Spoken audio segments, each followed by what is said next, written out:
kitchen. Today I'm going to be making carnivore buns. So let's get started. Okay guys, I'm going to use my bullet for this recipe. I am going to measure this out though. I've never measured it out, but what I do is fill my bullet with pork rinds. So I have a big bin here from Costco.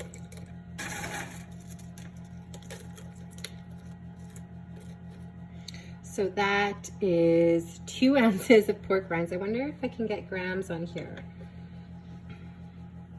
So just shy of 60 grams in pork rinds. Okay, so I'll get this out of the way. I'm going to squish that down a bit. Put on my bullet lid and grind these up.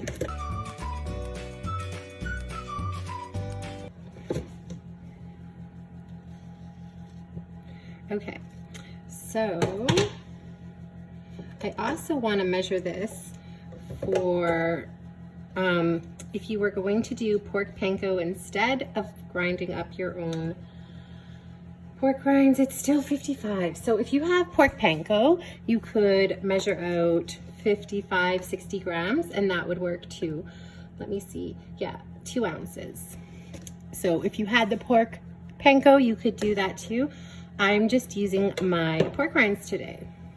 Okay, so we're gonna add a teaspoon of nutritional yeast. Now, you don't have to use nutritional yeast. I like the flavor it gives. If you're sensitive to it, you can leave it out. The recipe will still work. Okay, and then we are going to do like a bit of salt, so about a half teaspoon. And we are gonna do a teaspoon of baking powder. Again, if you're sensitive to baking powder, you can leave it out. I just find it gives me a little extra rise and softness. Okay, and we're gonna add a tablespoon of butter. Get in there. Okay, and so I've gone ahead and cracked 6 eggs already, but those are gonna go directly into our bullet. And we're gonna put the lid back on, and we are going to grind up the mixture. Nothing crazy, we're just gonna get it so that it's all mixed up and emulsified. Okay, I'm going to wipe up my counter surface for a minute here. Give me 1 second. Okay, so that is the mixture there.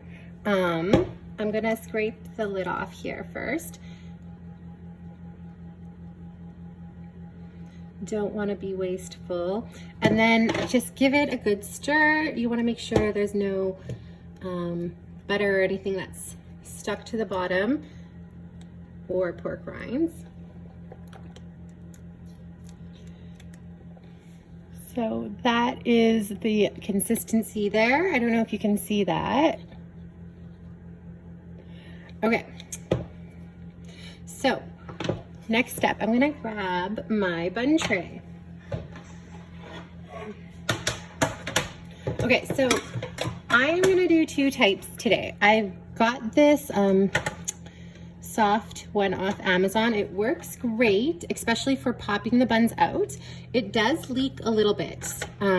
Nothing substantial, but it works awesome, and they're a bit bigger. I also have my muffin top pan. So this would be a little bit smaller than your average hamburger patty size, but it still works awesome as a bun. So I'm gonna do a couple in here and a couple in here. You just want to, actually I'll start here. And so these will rise.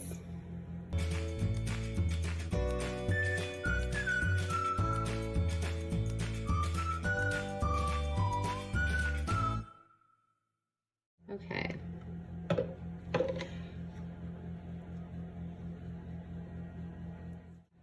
Okay guys,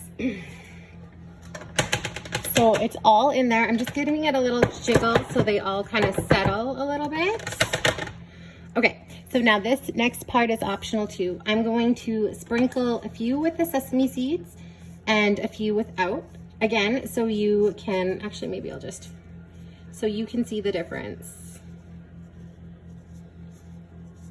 So if you're intolerable to sesame seeds, you don't eat them either. You could even use everything bagel seasoning. I've done that before as well.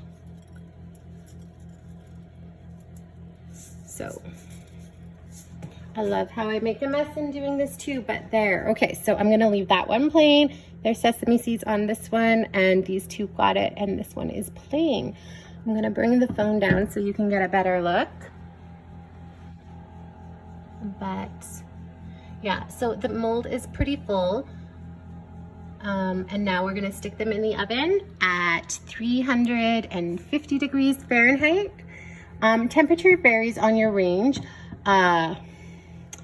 I like to say 20 to 30 minutes, but watch them. Mine usually take about 22. So it just depends on your stove and your heat. But yeah, so 350 degrees, they're going in. I'll keep you posted.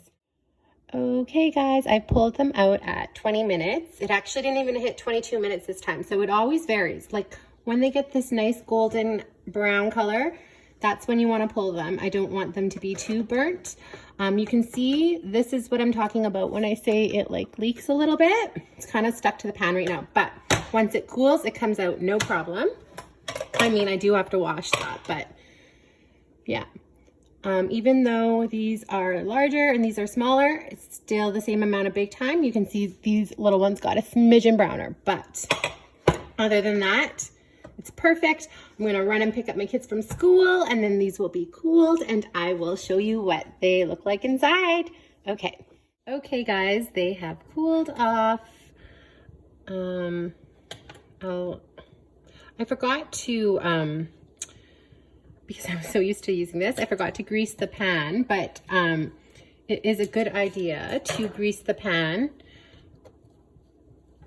These ones pop out like nothing. But you can see that is the underneath, the top. They're not super wide. There's a wider side here, but I'm gonna cut into it.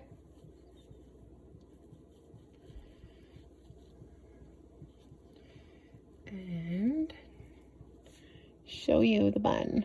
This side's a bit narrow, but let me cut into another one for you. So these are the smaller ones. They're almost a smidgen bigger than slider size, I guess. Again, these were both cooked at the same time, but they both turned out great. So, and then, okay, this is the one we had no, and that's where it gets leaky there. No sesame seeds on this one. Let's cut this one too. This one seemed to rise a little bit better. Might be because there's no sesame seeds, but I could have just had more in the mold too. But it's the perfect texture. They taste awesome. And that's it. I hope you guys enjoyed that. I'm gonna get the rest of these cut and plated.